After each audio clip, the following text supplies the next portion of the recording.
Hello and welcome to Wrestling in 1990, Episode 11, as we cover the World Wrestling Council.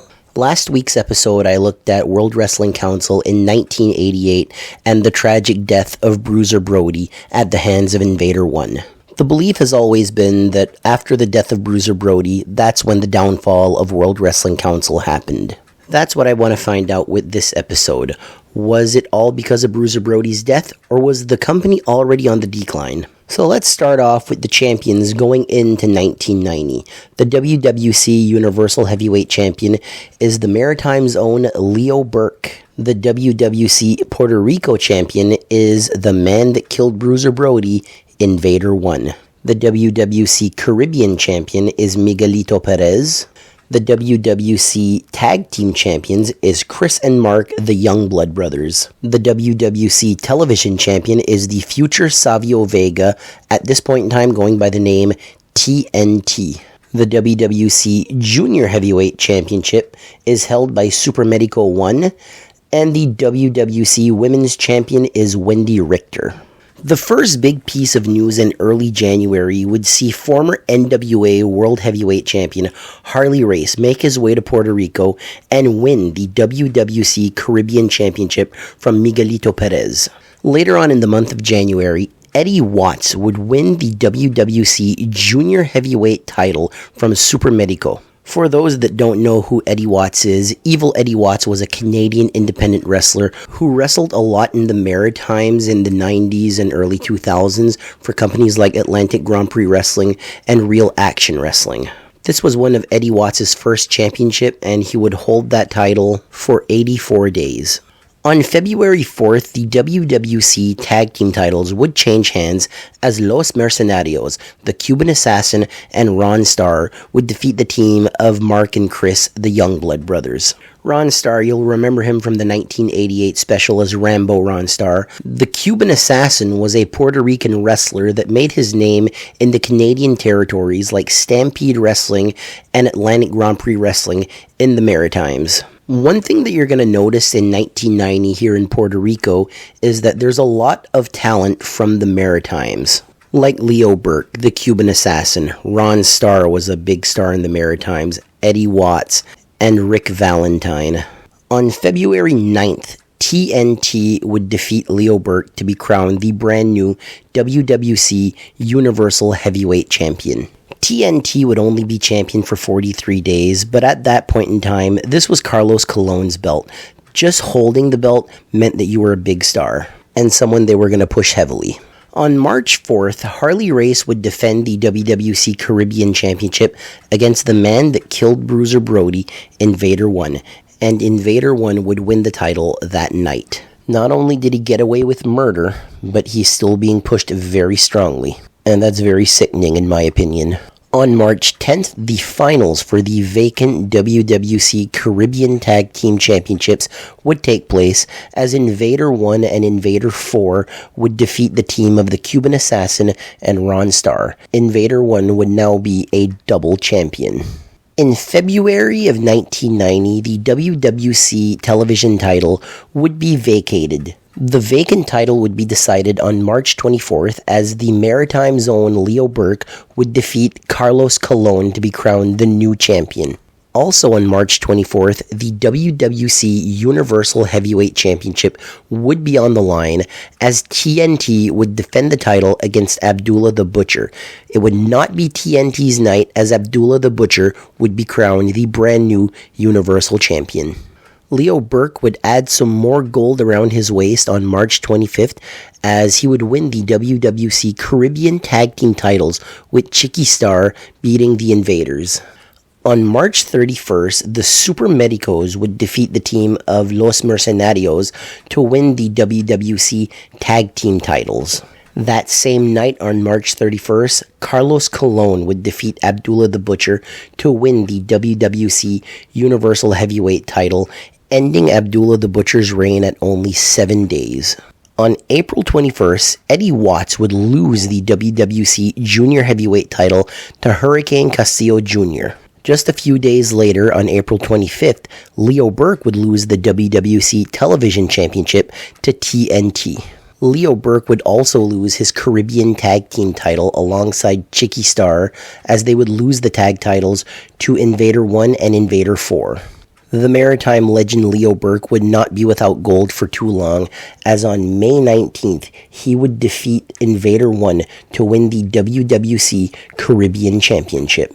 On June 16th, Carlos Colon would successfully defend the WWC Universal Championship versus Scott Hall. Scott Hall, a few years later, would become a big star in the WWF under the name Razor Ramon, and in WCW, where he would be a founding member of the New World Order.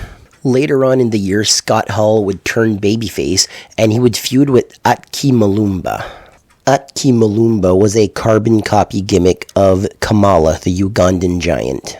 On June 24th, 1990, a different version of Los Mercenarios, this time Cuban Assassin and Jerry Morrow, known as the Cuban Commandos in the Maritimes, they would defeat the Invaders to win the WWC Caribbean Tag Team titles. WWC's 17th anniversary show would take place on July 7th of 1990. This stack card would start off with the finals of the WWC Women's Title Tournament, as Monster Ripper would defeat Candy Divine.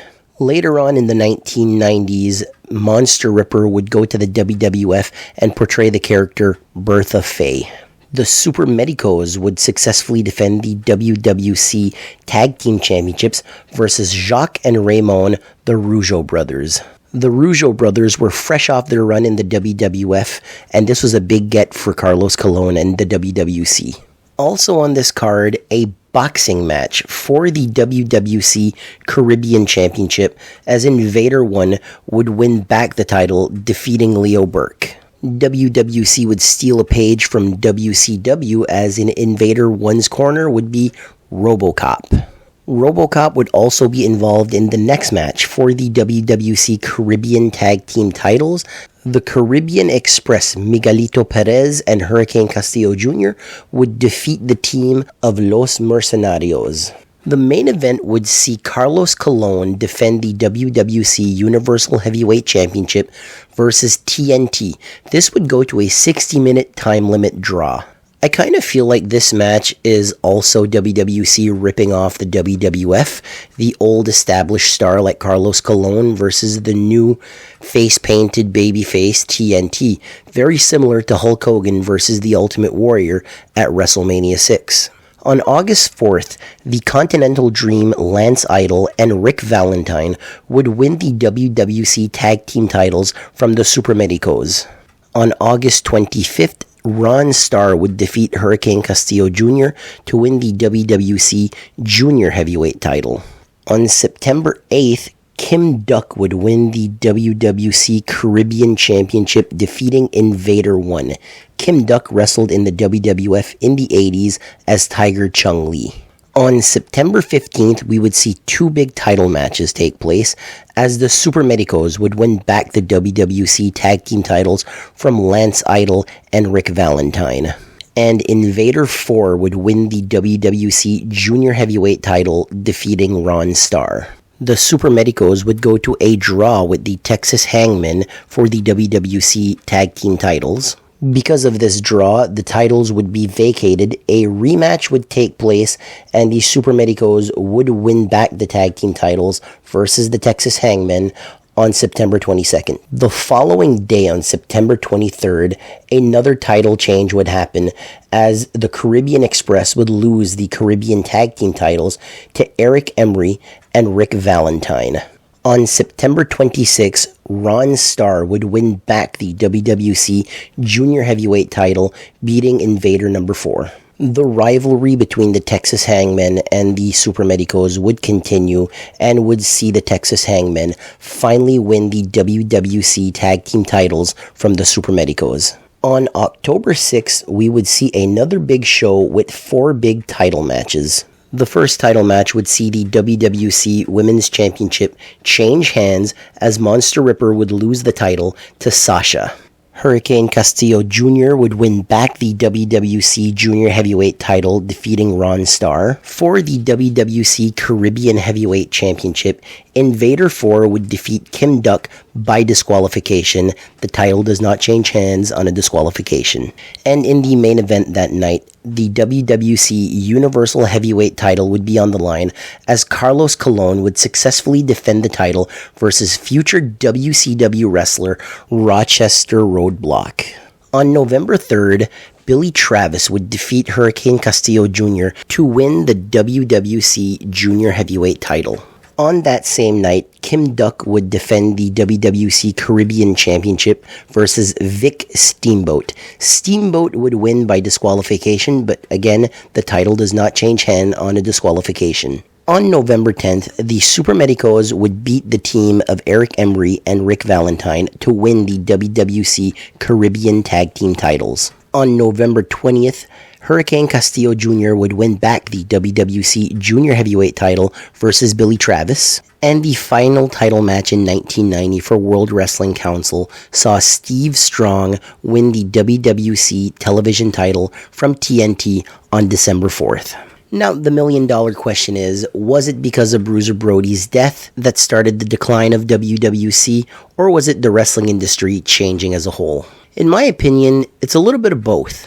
The death of Bruiser Brody certainly did not help their case in bringing in big North American or international stars, but at the same time, all the big stars are signed to WWF and WCW. You look at 1990 and all the territories are pretty much out of business. Even in 1990, AWA, Atlantic Grand Prix Wrestling, they closed their doors.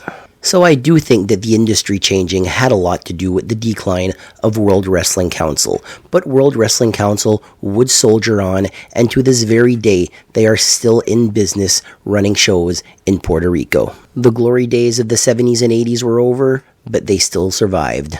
And with that, that'll be the end of this episode. I want to thank you all for listening. In December, Wrestling in 1990 will come to an end with a final episode that I am calling Wrestling in 1990 and the Rest. What that means is I will be looking at the companies that I didn't have a chance to make a video on, and I will also be giving the awards for Wrestler of the Year, Tag Team of the Year, Match of the Year, and Promotion of the Year. So join me in December for Wrestling in 1990, Episode 12, and the Rest.